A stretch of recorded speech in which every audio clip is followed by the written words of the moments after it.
लेने की क्या जरूरत है? नारद जी ने कहा नहीं, ऐसे तो कैलाश के पर्वत पर भी रहना है, लेकिन मरघट में प्रिय है। तो कैलाश के शिखर पर रहना तो उचित है, लेकिन मरघट पर रहना क्यों उचित है? कारण क्या है? अब इसका रहस्य नारद जी ने बताया। क्या? मरघट इसलिए पसंद है शिव जी को क्योंकि वहां ताजे मुर्दे की भस्म मिल जाती है। एक बात, मुर्दे की भस्म लगाते हैं। हिमांचल जी ने कहा मुर्दे की भस्म क्यों लगाते हैं? भस्में तो और भी तैयार हो जाती हैं, महात्मा लोग भी भस्म लगाते हैं, लेकिन कंडे हैं गाय के गोबर के, बढ़िया उसकी भस्म बना के पूरे शरीर में लगा देते हैं। लेकिन क्या जरूरत है भगवान शिव को कि वो मुर्दे की भस्म लगाते हैं? नारद जी ने कहा कि वो राम नाम से प्रेम करते हैं। किससे प्रेम करते हैं? ध्यान से सुनना, बढ़िया बात है। हिमांचल जी ने कहा नारद जी एक प्रश्न है, उसका उत्तर दो। भस्म ही लगाना है तो और भी भस्म तैयार की जा सकती है, तमाम विकल्प हैं, लेकिन मुर्दे की भस्म क्यों लगाते हैं शिव जी? नारद जी ने कहा कि वो राम नाम से प्रेम करते। तो मुर्दे से की भस्म से और राम नाम से क्या मतलब? नारद जी ने कहा कि आजकल इतने व्यस्त हैं लोग कि राम नाम लेने की फुर्सत नहीं है। अच्छा, किसी से कहो भी कि राम राम लिया करो, अरे अभी काम धाम करेंगे, बुढ़ापा आएगा तब राम राम कहेंगे। क्या महाराज आप लोग भी इस प्रकार के? अभी तो इतने काम पड़े हैं, जब तक वो पूरे नहीं कर लेंगे किसे फुर्सत है राम राम कहने की? वाह, क्या काम आपका रोकता है कि राम का नाम मत लो? आपने ये धारणा बना रखी है कि बुढ़ापा जब आएगा तभी हम राम का नाम लेंगे, तभी भजन करेंगे। जवानी में क्या भगवान का भजन नहीं किया जाता है?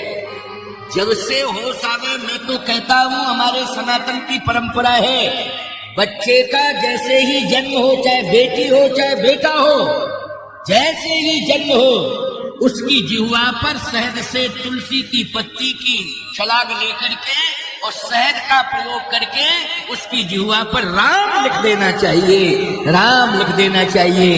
याद रखना, जबान से कभी गंदे शब्द नहीं निकलेंगे। आज जो परेशानी हो रही है कि बच्चे इतना गलत शब्द बोल रहे हैं माँ बाप से, बूढ़े बुजुर्गों से, अपने बड़ों से, ये सुनने के लायक नहीं है। और पढ़े लिखे बच्चे बोल रहे हैं, ऐसा नहीं है कि अनपढ़ ही बोल रहे हैं। बहुत पढ़े लिखे बच्चों के मुख से भी हमने गलत शब्द निकलते हुए देखा है, सुना है। कारण क्या है? संस्कार बिगड़ गया है। याद रखना, कोई शिक्षा की ऊंचाई पर पहुंच गया है, ये अच्छी बात है, लेकिन ये चैलेंज नहीं दिया जा सकता है, न कहा जा सकता है कि वो संस्कारों की ऊंचाई पर भी पहुंच गया। ये आवश्यक नहीं है कि संस्कारों की ऊंचाई पर पहुंच गया हो। कितने ऐसे कलेक्टर हैं जो घूसखोरी में सेंट्रल जेल में पड़े हुए हैं, सजा खा रहे हैं। बोलो भाई, किसमें? भ्रष्टाचार में। इसका मतलब यह है कि पढ़े तो हैं, कलेक्टर बन गए, IAS हो गए, लेकिन संस्कार नहीं था, इसलिए उन्होंने भ्रष्टाचार किया और परिणाम सामने आ गया। मेरा तात्पर्य कहने का यह है कि माताओं, इसके लिए सबसे पहले जिम्मेवारी आप लो। चाहे बेटी का जन्म हो चाहे बेटे का जन्म हो, आप मधु से तुलसी की हरी पत्ती की जो शलाग होती मुलायम मुलायम, उस शहद में लिपेट करके आप उसकी जिह्वा पर क्या लिखे? राम। बोलो, पहले पुरानी परंपरा ये थी, राम लिखिए तो जबान कभी बिगड़ेगी नहीं, कभी भी अनर्गल प्रलाप कोई नहीं करेगा, हमेशा वाणी में मधुरता रहेगी, क्योंकि तुलसी और शहद का प्रयोग हुआ है। क्या रहेगी? मधुरता रहेगी और आरोग्यता भी रहेगी, क्योंकि शहद और तुलसी ये आरोग्यता प्रदान करती है। बोलो भाई, सारी बातें मिल रही है कि नहीं सीखने समझने को? क्योंकि बच्चा पैदा हुआ और बीमारी लग गई, अब अस्पताल ही लेते जा रहे हो, महाराज बहुत परेशान है, बीमार रहता है, अब तो कोई दवा दे दो, कोई दुआ दे दो। अरे ये दुआ ही है जो बता रहा हूं, पहले इसको करके तो देखिए, इसमें बच्चे को नुकसान भी नहीं है और किसी भी प्रकार की कोई समस्या नहीं है इतना करने में। बोलो, सरलता है कि नहीं है? पहले ये बताओ, सरलता है कि नहीं है? सरलता है। तमाम प्रकार की दवाइयां चटाती हो ना साथ से बच्चों को, तो सबसे पहले यही कार्य करिए, उसकी जिह्वा पर क्या लिखना है? राम। चाहे बेटी हो चाहे बेटा हो, भेद नहीं बरतना है इसमें, राम का नाम लिखना है। भगवान शंकर क्यों प्रसन्न है? मुर्दे से, क्योंकि फुर्सत नहीं किसी को। लेकिन मुर्दे के पीछे तो चलना ही पड़ता है, जिन्हें कभी फुर्सत नहीं मिलती है वो भी चलते हैं। और शंकर जी कहते हैं हम ताज्जुब कर रहे हैं, आश्चर्य कर रहे हैं, वो राम का नाम नहीं लेते थे कि हमें फुर्सत नहीं। उनको उस दिन फुर्सत मिल गई, मुर्दे ने दिला दी फुर्सत, और पीछे चल के राम नाम सत्य, राम नाम सत्य है, राम नाम सत्य। शंकर जी बोले मुर्दे ने फुर्सत दिला दी, बोलो मुर्दे ने इतना जबरदस्त मुर्दा है कि उसने राम के नाम से जोड़ दिया है। भगवान शंकर ने कहा धन्य है मुर्दा, तूने ऐसे लोगों से राम का नाम लगा दिया जो कभी राम का नाम लेते नहीं थे। आज मैं तेरी भस्म को अपने रोम रोम में रमाऊंगा, क्योंकि तूने हजारों से राम का नाम लवाया, हजारों को राम के नाम से जोड़ दिया है। ये रहस्य नारद जी ने किसे बताया? हिमांचल जी को बताया है। तो राम नाम की महिमा समझ में आ गई कि नहीं? राम नाम से सभी को जुड़ना चाहिए, इसमें अवस्था की कोई बात नहीं है। लेकिन हम लोग आज भ्रमित हो रहे हैं। बोले बचपन में सिखलाया कि शिशुपन में सिखलाया कि धरा धाम सत्य है, यौवन में सिखलाया कि अर्थ काम सत्य है। लेकिन पिंजड़े का पंछी जब पिंजड़े को छोड़ गया, पिंजड़े का पंछी जब पिंजड़े को छोड़ चला, तब सिखलाया कि राम नाम सत्य है। जब बोलने के लायक नहीं रहते हैं तब बताया जाता है राम नाम सत्य है। इसलिए दो ही ऐसे प्रिय हैं भगवान शिव को, जो विधि के विधान के अनुसार जो कठोर से कठोर समस्याएं तुम्हारे जीवन में आ गई हैं, तुम्हारा प्रारब्ध बिगड़ गया है, क्योंकि कर्म अच्छा तुम्हारे द्वारा नहीं हुआ, भाग्य बिगड़ गया, प्रारब्ध बिगड़ गया। लेकिन इस कठिनाई को तुम कैसे सह सकते हो? इसके लिए दो ही उपाय हैं। क्या? एक तो भगवान का नाम लो, भगवान की कथा सुनो, ये महिमा है। इसलिए शिव जी दो से प्रेम करते हैं। एक तो राम का नाम लेते हैं, क्योंकि जिह्वा पर राम का नाम है शंकर जी के, और हृदय में राम कथा है। रचि महेश निज मानस राखा, पाय सुसमय शिवासन भाखा। हृदय में राम की कथा है और वाणी पर राम का नाम है, लेकिन श्रोता नहीं मिल रहा था, श्रोता ही नहीं मिल रहा था। सुनाए किसे? यहाँ पर आप सब आए हो तब हमारी हिम्मत बनी कथा सुनाने की। अगर श्रोता नहीं होते तो हम किसको सुनाते? श्रीमान पांडाल महोदय, श्रीमती दरी महोदया, किसको किसको सुनाते? बोले जब कोई आता ही नहीं तो पैन पंडाल दरी फर्श इन्हीं को सुनाते रहते। लेकिन आप सब आए हो तो कथा कहने का मन है। भगवान शिव को कोई श्रोता ही नहीं मिला है, इसलिए उन्होंने राम की कथा को हृदय में रखा है। लेकिन आज श्रोता के रूप में पार्वती मिल रही है। कौन मिल रही? पार्वती। पार्वती जी के कानों में जब ये आवाज पहुंची कि मेरे पिताश्री रो रहे हैं, नारद जी ने, बाबा नारद ने लक्षण बता दिए हैं मेरे पति के, और सुन करके बहुत दुखी हैं। मेरी माँ भी दुखी है। पार्वती अम्बा कह रही हैं कि इसका मतलब है कि इन्हें पता ही नहीं है माता पिता को कि जो मैं तपस्या कर रही हूँ वो भगवान शंकर को पति के रूप में स्वीकार करना चाहे। पति के रूप में भगवान शिव मुझे मिले, और कोई नहीं, केवल भगवान शिव। बस उन्हीं को प्राप्त करने के लिए मैं तपस्या कर रही हूँ। लेकिन इस की जानकारी मेरे माता पिता को नहीं है। जन्म कोट लग, जन्म कोट लग लगन हमारी,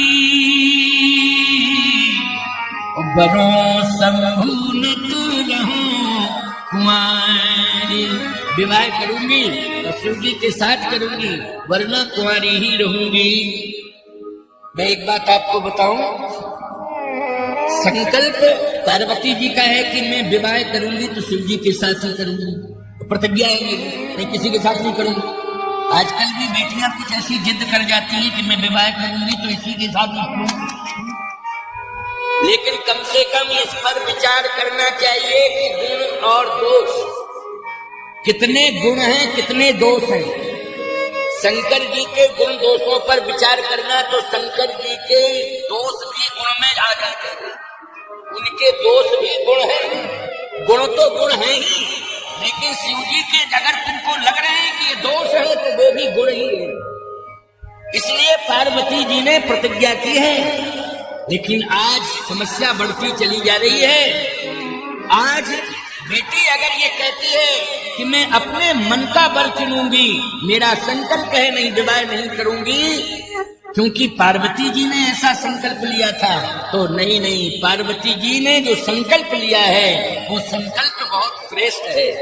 उस संकल्प में उन्होंने किसी इंसान को नहीं चुना है, उन्होंने भगवान को चुना है। किसी इंसान को नहीं, किसको चुना है? भगवान को चुना है। बोलिए शंकर भगवान की। ऐसा ही पति चुनना जिसमें भगवान के कुछ लक्षण पाए जाते हैं, जिसका चरित्र अच्छा हो, जिसके जीवन में महानता हो, जिसके जीवन में सरलता हो, जिसके जीवन में सहजता हो, और जिसके जीवन में कर्तव्य परायणता हो, और जिसके जीवन में सत्यवादिता हो।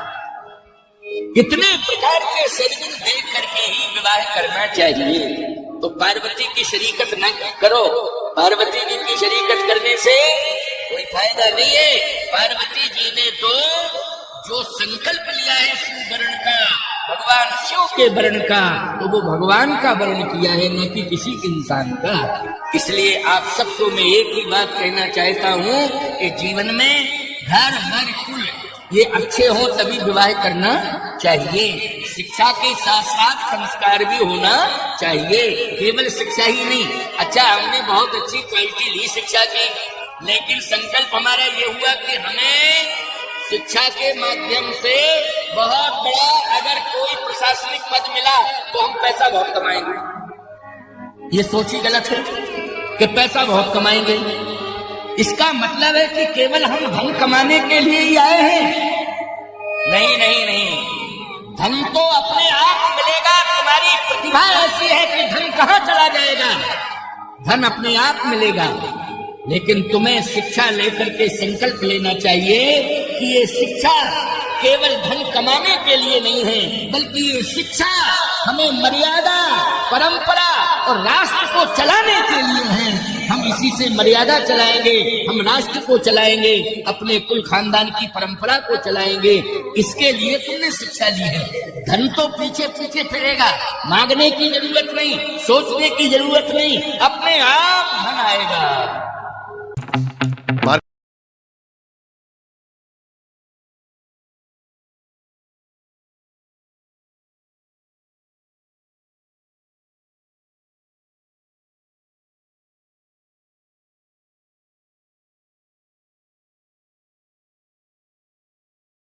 स्पष्ट लिखा है रामायण में, जहां सुमति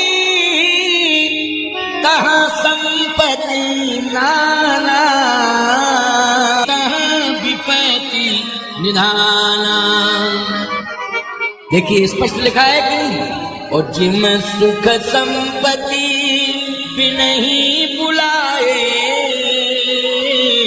धर्मशील पह जाए सुहाए।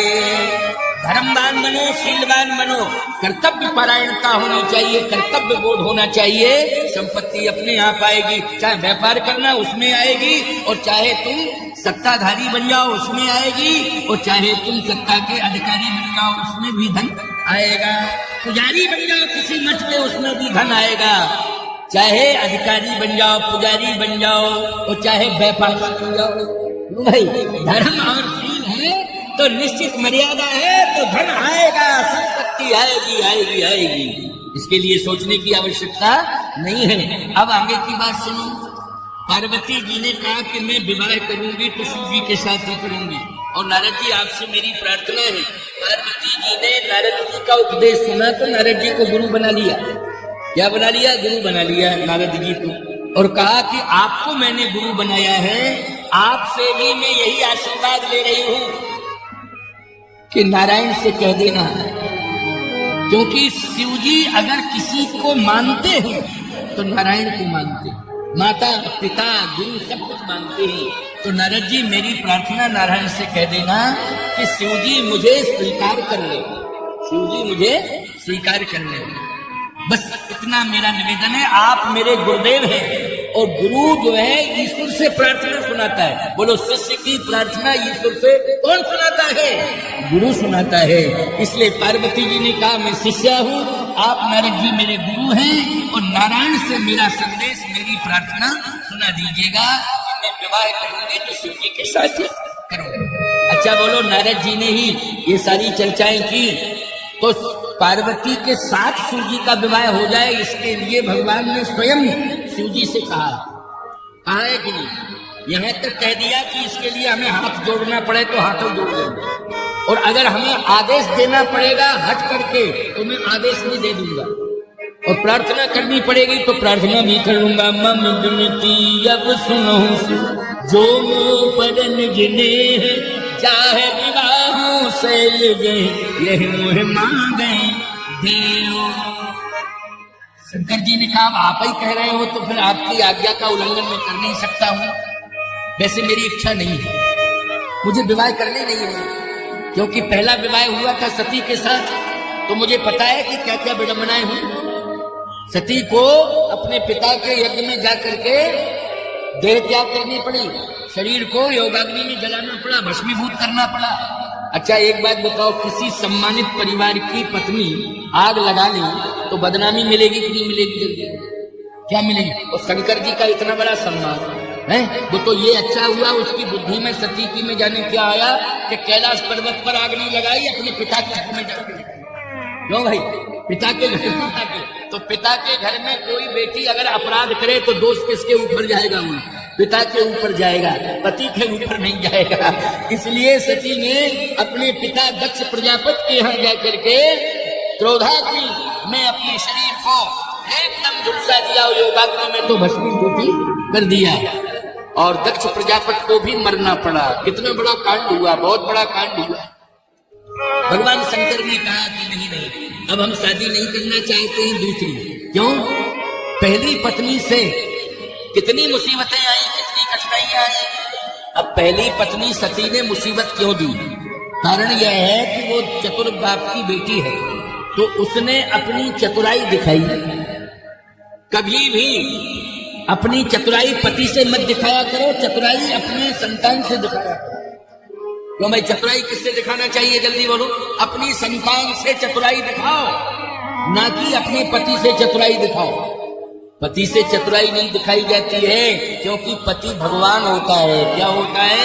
सनातन की मर्यादा में वो भगवान होता है।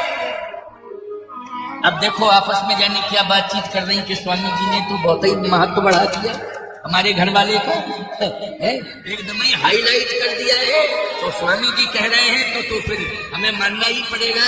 लेकिन सावधानी से मेरी बात को सुनना। पति वो भगवान समझो, लेकिन पति भी भगवान की विचारधारा वाला हो।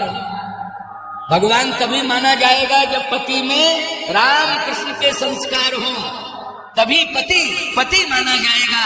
और नहीं तो धर्म विरुद्ध आचरण किया तो पति नहीं, फिर विपत्ति। पति नहीं क्या होगा? विपत्ति, सबसे बड़ी विपत्ति। इसलिए अपनी अपनी मर्यादा का सब ध्यान रखें। भगवान शंकर ने कहा भजन करने में मन लग रहा है, शादी शुदी के चक्कर में मुझे मत डालो प्रभु। भगवान ने कहा देखो ये शादी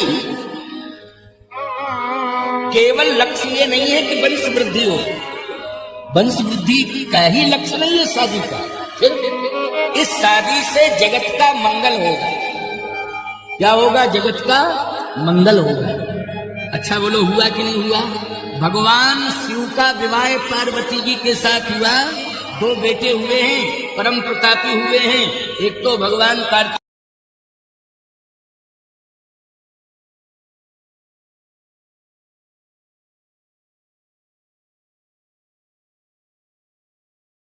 किए। इधर महाराज गुरुदेव ने, वशिष्ठ जी महाराज ने भरत को बुलाया, जाओ भरत को ले आओ। दूत पहुंचे ननिहाल कश्मीर। बड़ी लंबी यात्रा, 6 दिन लग गए। कितने दिन लगे? घोड़ों पर सवार होके गए दूत, तो कितने दिन लग गए? 6 दिन। वाल्मीकि रामायण। अब 6 दिन तक दशरथ जी का पार्थिव शरीर रखा है कि नहीं रखा है? बोलो। जब तक भरत नहीं आ जाएंगे। बस अंतर इतना है कि एक नाव में तेल भर दिया गया है, उसमें दशरथ जी का पार्थिव शरीर डूबा हुआ है। उस समय की विधि है शरीर को सुरक्षित करने, कीड़े मकोड़े बदबू ना आवे, इसके लिए तेल का प्रयोग होता था, है ना? ये विधि थी उस समय की। 6 दिन हो गए। अब सुमंत जी ने गुरुदेव से कहा कि 6 दिन हो गए, दूत अभी लौटे ही नहीं। वशिष्ठ जी बोले मैं देख रहा हूं यहीं से अभी तो पहुंचे हैं। तो कहे कि पहुंचे हैं तो इसका मतलब है कि 6 दिन और लगेगा। 6 दूनी 12। क्यों भाई?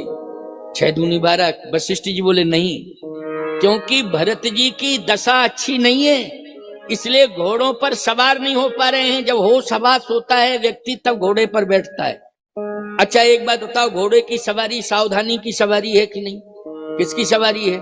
सावधानी की। एक पहलवान व्यक्ति घोड़ा हमेशा रखता था। अभी चित्रकूट आया, मैंने कहा वो घोड़ा कहाँ है तुम्हारा? बोले घर में है। सवारी? बोले अब उम्र निकल गई, काहे की सवारी? कहूं टप और हो जाएंगे। महाराज चटक मारेगा घोड़ा तो हम और गिर जाएंगे, ब्रेन हेमरेज हो जाएगा, मर और जाए। जवानी के काम है महाराज, उस समय अभ्यास था, जवानी थी, घोड़ा को दौड़ाते थे, घोड़े पर सवार होते थे। बोले अब हम काहे के सवार का, घोड़ा ही हम पे सवार हो जाए। अब बोले अब समय की बातें होती हैं। मैंने कहा अच्छा। बोले हाँ महाराज हम तो साफ साफ बोलते हैं। हमने कहा ठीक। अब भरत जी को रात्रि में ऐसा भयंकर स्वप्न हुआ, महाराज दशरथ ने जब प्राण त्यागे तो भरत जी को ये स्वप्न हुआ कि काला सर्प जो है मुझे डस रहा है। बोलो ये स्वप्न अच्छा नहीं माना जाता है। सर्प काटे रात्रि में सोते समय स्वप्न में, तो बोलो भाई शंका पैदा हो जाती कि नहीं पैदा? ये हो जाता कि कोई बहुत ही अनहोनी घटना घटने वाली है, या घट गई है, या घटने वाली है। अभी हम नहीं समझ रहे घट गई, लेकिन घटना तो घट ही गई थी। तो एक सर्प ने डस लिया स्वप्न में। शिव अभिषेक करें विधि नाना। गोस्वामी जी कहते हैं जाग करें कटुकोट कल्पना, देखें रात भयानक सपना। और जाग करें कटुकोट कल्पना। भरत जी जब जगे देखा स्वप्न इतना खतरनाक आया, रो रहे हैं। स्नान किया, शिव अभिषेक करे विधि नाना। भगवान शिव से मन्नत मांग रहे हैं, अभिषेक कर रहे हैं। हमारे घर में कुशलता हो, बहुत बड़ी कोई घटना घट रही है, ऐसा लगता है हे भगवान शिव शशांक शेखर भूत भावन, आप कृपा करना मेरे घर में कोई अनिष्ट ना होने पावे, ये मेरी प्रार्थना है। इतने में दूत आ गए। अब समझ गए, क्योंकि दूतों का चेहरा उतरा हुआ था। अगर आपको बाहर हैं ले जाने वाले, अगर आए हैं और चेहरा उतरा होगा तो आप क्या समझेंगे? यही तो समझेंगे कि कोई बहुत बड़ी घटना घट गई है। चेहरा उदास था। भरत जी ने कहा क्या बात है? कहे गुरुदेव ने बुलाया। भरत जी बोले हम समझ गए, समझ गए। कहा विराजो, घोड़े पर बैठो। भरत जी को पकड़ के ले जाया जा रहा है। निर्णय हुआ कि नहीं, भरत बैठने के लायक नहीं है, रथ की व्यवस्था की जाए। किसकी? रथ की। अच्छा रथ की व्यवस्था की जाए तो मार्ग बदलना पड़ेगा कि नहीं बदलना पड़ेगा? जो घोड़ों का मार्ग होता है पैदल चलने वाला, वो पगडंडी होती है, आराम से घोड़े पगडंडी चले जाते हैं। लेकिन वही घोड़े अगर रथ में आ जाएंगे तो उनके लिए चौड़ा रास्ता चाहिए कि नहीं चाहिए? 8 6 14 दिन। लेकिन नहीं समझ रहे हो है नहीं, ये तो साधारण गणित है, संतेष्टि की है, लेकिन 14वें दिन की है, क्योंकि 8 दिन लग गए रथ में बैठ करके, मार्ग बदल गया, चौड़ा रास्ता। ये मेरी आज्ञा है। भरत जी ने कहा गुरुदेव जब तक अंत्येष्टि नहीं होती है। मैंने सुना आत्मा भटकती रहती है, वहीं आसपास ही रहती है आत्मा। हाँ, आत्मा तो अभी यहीं घूम रही है, भ्रमण कर रही यही है। कहा मैं अपने आत्मा की आवाज आत्मा को सुना दूं तो? वशिष्ठ जी ने कहा कि ठीक है सुना दो, क्योंकि मैं पिता से बात नहीं कर पाया। जब मैं गया था ननिहाल, उस समय मैंने प्रणाम किया था, लेकिन कोई बात नहीं कही। और जब मैं गया था तो मैंने प्रभु श्री राम से भी बात नहीं कही, क्योंकि मेरा स्वभाव आप जानते हैं। वशिष्ठ जी ने कहा तुम शर्म संकोची हो। महु स्नेह सकोच बस सन्मुख कहे न बैल, दर्शन तृपित नयाज लग प्रेम पियासे ने। संकोची स्वभाव का न मैं पिताश्री से बात करता था, न भैया से बात करता था। संकोच में कभी बात नहीं की। लेकिन पिताजी को सोचना चाहिए था कि भरत को बुला करके दो बातें कर लें, लेकिन बुलाया नहीं, वो प्राण त्याग दिए।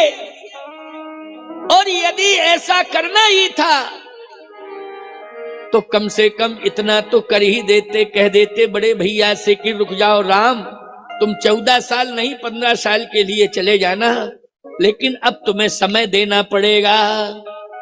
तो पिताजी के अंदर तो ये सामर्थ्य है कि पिताजी स्वर्ग चले जाते थे और लौट के आ जाते थे। इतना सामर्थ्य था, याद रखना। इतनी लंबी यात्रा दशरथ जी की मिनटों में हो जाती थी। कहां? स्वर्ग जाते थे, इंद्र से मिलके आ जाते थे। तो कश्मीर से बुलाने की क्षमता भी आपके अंदर थी, लेकिन आपने बुलाया नहीं। मुझे राज नहीं चाहिए था, संपत्ति नहीं चाहिए थी, कुछ भी नहीं चाहिए था, क्योंकि पिता का धर्म होता है कि अपनी संतान को संस्कार भी देता है, अपनी संतान को व्यापार भी देता है, अपनी संतान को रोजगार भी देता है। लेकिन पिता का धर्म यह होना चाहिए कि अपनी संतान का हाथ परवरदिगार के हाथ में भी पकड़ा देना चाहिए, तब प्राण त्यागना चाहिए। लेकिन चलत न देखन, चलत न देखन पाऊं तो ही, तात न राम ही सौंप्यो मोही। आप मेरा हाथ रघुनाथ के हाथ में पकड़ा देते, बस इतना ही करना था। जन्म मरण तो संसार में चलता ही है, लेकिन हाथ तो पकड़ाना चाहिए था। आपने ये भी नहीं किया।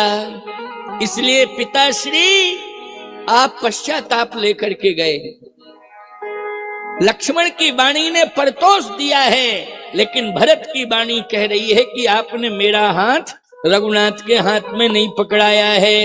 इसलिए आपके मन में पश्चाताप रहेगा और मेरे मन में भी ये दुख रहेगा। और आज मैं अपने को अभागा मान रहा हूं, अपने छोटे भाई लक्ष्मण को आज मैं बड़भागी मान रहा हूं। ये धन लक्ष्मण बड़ भागी, ये धन लक्ष्मण बड़ भागी, ये धन लक्ष्मण बड़ भागी, धन लक्ष्मण ये भरत की वाणी है, भरत जी की वाणी है। ये धन लक्ष्मण बड़ भागी, धन लक्ष्मण बड़ भागी। राम पदार बिंद अनुरागी, राम पदार बिंद अनुरागी, राम पदार बिंद अनुरागी, राम पदार बिंद अनुरागी। जीवन लाभो लखन भल पावा, जीवन जीवन लाए